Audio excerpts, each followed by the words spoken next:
ఎన్నికల్లో మేనిఫెస్టోలో చెప్పిన హామీలన్నీ 99% అమలు చేసిన పాలన ఏదైనా జరిగింది అని అంటే అది వైఎస్ఆర్సీపీ పాలన అని చెప్పడానికి గర్వపడతాను.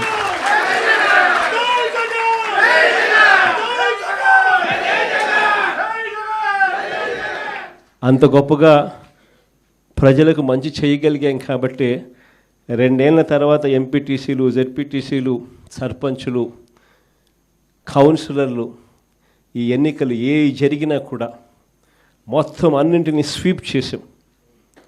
దాదాపుగా 86%, 88% స్థానాలు ప్రతి చోట కూడా మనమే గెలవగలిగాం. ఆ రోజుల్లో నాకు బాగా గుర్తుంది, మున్సిపాలిటీలు జరిగి రాష్ట్ర వ్యాప్తంగా క్లీన్ స్వీప్ చేసినాం. దాదాపుగా 120 చిల్లర ఎలక్షన్స్ క్లీన్ స్వీప్ అయిపోయిన తర్వాత కూడా కేవలం 2 చోట్ల మాత్రం, తాడిపత్రిలో అయితే నాకు బాగా నెంబర్లు కూడా గుర్తున్నాయి.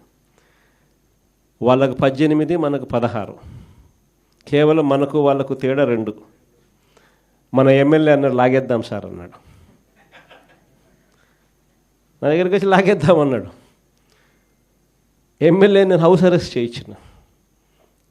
నేనే స్వయంగా మన ఎమ్మెల్యేని హౌస్ అరెస్ట్ చేశాడు. ఎన్నిక సవ్యంగా జరిగించిన.